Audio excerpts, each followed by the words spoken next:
Assalamualaikum dan salam sejahtera. Nama saya Noeliana Zulaika binti Ahmad Ramzan, nombor matrik 10DRT24R1032. Hari ini saya akan membentangkan tentang 3 kepentingan ibu bapa memberikan pendidikan agama kepada anak-anak. Pendidikan agama sangat penting dalam membentuk jati diri anak-anak. Ibu bapa memainkan peranan utama dalam memastikan anak-anak mendapat didikan agama sejak kecil. Terdapat beberapa kepentingan ibu bapa memberikan pendidikan agama kepada anak-anak. Pertama, pendidikan agama dapat membentuk akhlak mulia dalam diri anak-anak. Dengan ilmu agama, anak-anak akan belajar membezakan antara perkara baik dan buruk. Mereka akan lebih sopan santun, jujur dan menghormati orang lain dalam kehidupan seharian.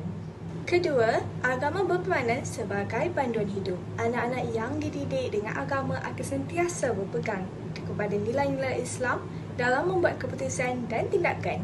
Ini membantu mereka menghadapi cabaran hidup dengan tenang, sabar dan tidak mudah terpengaruh dengan perkara negatif. Ketiga, pendidikan agama menghindarkan anak-anak daripada gejala sosial. Kenapa saya berkata begitu?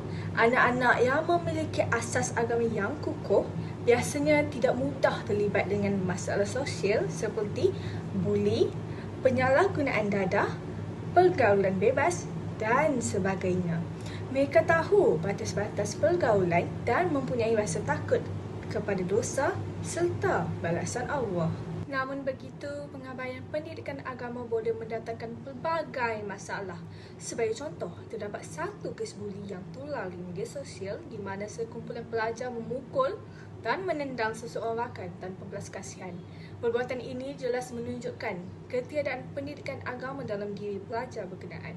Mereka tidak takut melakukan dosa dan tidak menghormati sesama manusia. Di sini saya selitkan satu video tular pelajar buli di sekolah. Polis mengesahkan video tular buli pelajar merupakan kejadian di Maktab Rendah Sains Mara MRSM di Sebang Perai Selatan, Pulau Pinang dan berlaku pada pertengahan tahun lepas. Timbalan Ketua Polis Daerah Sebang Perai Selatan, SPS Deputy Superintendent Muhammad Nur Azmi Abdul Ghaffar berkata, hasil siasatan mendapati kejadian membabitkan 7 pelajar termasuk mangsa yang berusia 15 tahun dan mereka hanya bergurau dan ejek-mengejek sesama sendiri. Beliau berkata kesemua mereka yang terlibat telah dikenal pasti. Menurut Nur Azmi, siasatan lanjut akan diteruskan termasuk merakamkan keterangan kesemua mereka yang terlibat mengikut Seksyen 323 Kanun Keseksaan. Sebelum ini, Pengerusi Majlis Amanah Rakyat Mara, Datuk Ashraf Wajdi Dusuki memaklumkan sedang menjalankan siasatan lanjut berhubung dakwaan kejadian buli di sebuah MRSM di Pulau Pinang. Katanya pihak Mara tidak akan berkompromi dan akan mengambil tindakan tegas sekiranya kejadian berkenaan benar melibatkan pelajar MRSM. Beliau berkata peringatan sudah diberikan beberapa kali sebelum ini sejak dia memegang amanah menjaga Mara. Malah amaran keras, you touch you go, atau kamu sentuh kamu pergi juga sudah diberitahu, namun katanya masih berlaku insiden demikian. Tegasnya tiada tempat untuk pembuli atau yang cuba membudayakan buli dalam apa jua bentuk di MRSM. Kesimpulannya, pendidikan agama amat penting dalam membentuk sasiah anak-anak. Ibu bapa perlu bertanggungjawab memberikan didikan agama sejak awal agar anak-anak membesar menjadi insan berguna dan berakhlak mulia. Saya teruskan pembentangan ini kepada rakan saya bernama Dia Kalisa. Assalamualaikum warahmatullahi wabarakatuh. Saya Dia Kalisa binti Roslan, nombor matrik 10DAT24F1060. Saya akan menerangkan tentang faktor pengabaian didikan agama oleh ibu bapa terhadap anak-anak.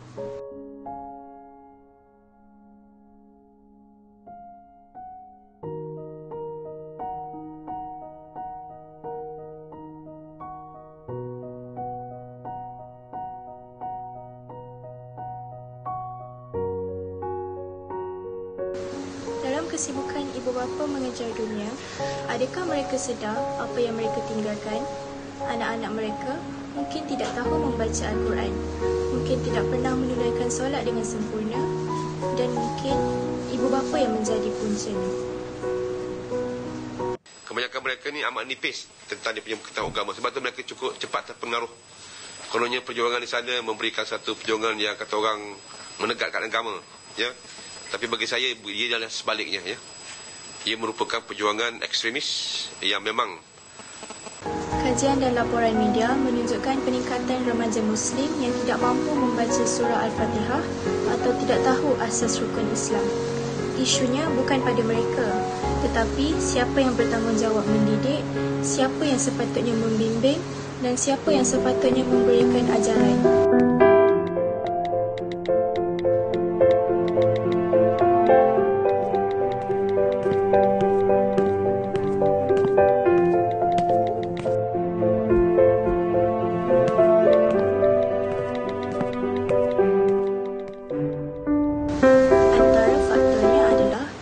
Ibu bapa. Ramai ibu bapa hari ini bekerja keras untuk menyara keluarga. Tetapi dalam kesibukan itu, masa untuk anak-anak hilang sedikit demi sedikit. Pendidikan agama bukanlah sekadar menghantar ke sekolah. Ia perlukan perhatian, ia perlukan masa. Bila masa tidak diperuntukkan, anak membesar tanpa bimbingan yang sepatutnya. Seterusnya, ada ibu bapa yang sendiri tidak mendapat asas agama semasa kecil. Bila dewasa, mereka tidak yakin untuk membimbing. Anak-anak pula tidak belajar dari ibu bapa. Sebaliknya, mereka belajar dari internet ataupun dari kawan. Sedangkan ilmu agama wajib dipelajari bukan sekadar untuk tahu, tetapi untuk hidup sebagai seorang Muslim. Selain itu, telefon pintar jadi guru utama kepada anak-anak. Ibu bapa lebih mudah memberi gadget daripada mengajar doa ataupun menyemak solat anak-anak. Teknologi tidak salah, tetapi bila tiada pemantauan, ia membentuk minda dan jiwa yang kosong dari nilai agama. Anak-anak adalah cermin ibu bapa. Jika mahu mereka dekat dengan Allah, maka ibu bapa perlu mendekatkan diri dengan Allah juga. Jika mahu anak-anak solat tepat pada waktu, ibu bapa juga harus menunjukkan contoh yang baik dengan solat pada awal waktu. Pendidikan agama bukanlah tugas ustaz atau ustazah sahaja. Ia tugas kita sebagai ibu dan bapa yang memainkan peranan yang paling penting dalam mendidik anak-anak. Itu sahaja daripada saya. Sekian, terima kasih. Assalamualaikum warahmatullahi wabarakatuh. Bismillahirrahmanirrahim. Assalamualaikum warahmatullahi wabarakatuh. Kini tiba pula giliran saya untuk memperbentangkan tentang topik yang telah pun kami dapat. Sebelum saya memulakan, saya ingin memperkenalkan diri saya. Nama saya Nur Maizatul Hamizah binti Ismail. Nombor matrik 10 DIT 24F1034. Hari ini saya akan jelaskan 4 faktor atau kesan pengabaian ibu bapa dalam memberi didikan agama terhadap anak-anak. Apabila ibu bapa kurang ambil peduli berkenaan pendidikan agama yang sepatutnya diajar oleh ibu bapa kepada anak-anak mereka, ianya boleh membawa kesan yang mendalam terhadap kembangan rohani dan sosial anak-anak. Kesan yang pertama, hilangnya identiti agama. Terlebih dahulu, saya akan tunjukkan satu klip video tular di media sosial menunjukkan seorang remaja tidak tahu mengalunkan bacaan Al-Fatihah dengan betul serta membuat reaksi yang tak sepatutnya dibuat. Bismillahirrahmanirrahim. Iyyaka nasta'in. An'amta 'alaihim ghairil maghdubi. Amin. Di sini kita dapat lihat tanpa asas agama yang kukuh, anak-anak mungkin hilang identiti sebagai seorang Muslim. Seterusnya, kesan yang kedua iaitu terpengaruh dengan tingkah laku yang negatif. Anak remaja bergaul dengan kumpulan yang melakukan aktiviti tidak sihat seperti merokok, mengambil dadah, adanya sikap boros dan banyak lagi. Apabila kurangnya didikan agama membuatkan anak-anak dengan mudahnya terpengaruh dengan budaya hedonisme dan tingkah laku yang negatif. Kesan yang ketiga ialah masalah emosi dan mental. Tanpa panduan agama, anak-anak mungkin mengalami kekosongan jiwa, mudah stres dan hilang arah tujuan hidup. Berikut ialah laporan kajian menunjukkan peningkatan kes kemurungan dalam kalangan remaja yang kurang didikan agama. agama ataupun mempertekadkan aktiviti keagamaan boleh bantu orang mengatasi kemurungan. Benar tak benda ni? Okey, kita tengok dalam konteks masyarakat kita sekarang. Kadang ada individu dia dah ada simptom seperti mendengar suara. Tapi tanpa dia sedar, sebenarnya itu adalah simptom yang juga kalau dari segi ilmu perubatannya mungkin adalah salah satu simptom yang ada pada penyakit skizofrenia.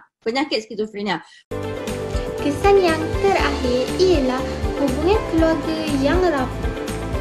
Seperti adanya adegan pertengkaran antara ibu bapa dan anak remaja yang tidak menghormati peraturan rumah. Pengabaian pendidikan agama boleh melemahkan ikatan kekeluargaan. Anak-anak mungkin kurang menghormati ibu bapa dan sering melanggar batasan. Malahan, anak-anak juga boleh menjadi agresif apabila kehendak mereka tidak diturutkan. Kesimpulan yang dapat dibuat di sini, didikan agama bukanlah sekadar tanggungjawab tetapi bekalan untuk anak-anak menghadapi cabaran di dunia dan juga di akhirat. Sekian, terima kasih daripada saya. Assalamualaikum warahmatullahi wabarakatuh. Nama saya Masra binti Abdul Rahim. Nombor matrik 10.3841058. Hari ini saya akan mengulaskan tentang 4 faktor langkah yang ibu bapa perlu laksanakan bagi memastikan anak-anak mendapat pendidikan agama yang sebaiknya.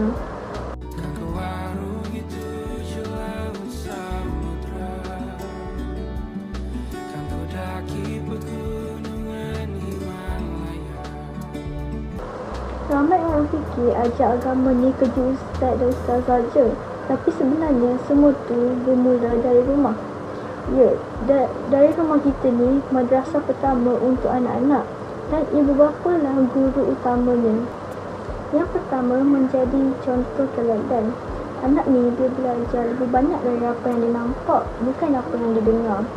Jadi kalau ayah rajin solat jemaah, anak pun akan perlahan ikut. Kalau mak suka bersedekah, anak pun akan rasa seronok untuk buat benda baik. Jadi, kalau kita nak anak kita beragama, kita sendiri kena tunjuk jalan tu dulu. Bukan sekadar tunggu sempurna, tapi usaha tu yang penting. Yang kedua, pendidikan awal agama. Kita ajar anak ABC sejak umur 3 tahun. Tapi macam mana dengan ahli bata? Pendidikan agama kena mula dari awal.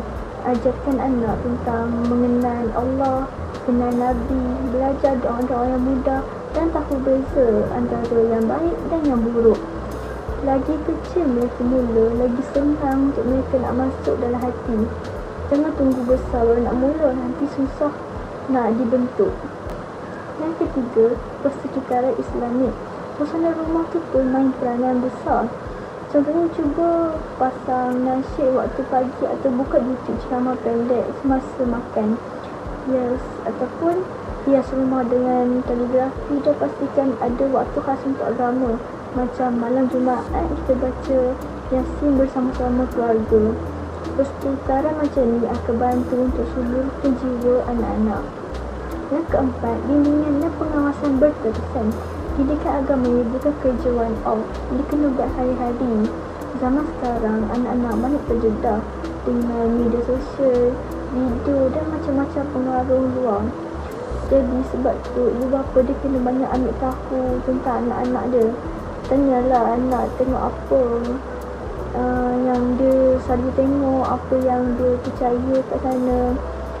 Kita perlulah bimbing mereka dengan sabar dan bukan marah-marah. Kita perlulah jadi kawan mereka dan bukan menghakimi apa yang mereka lakukan.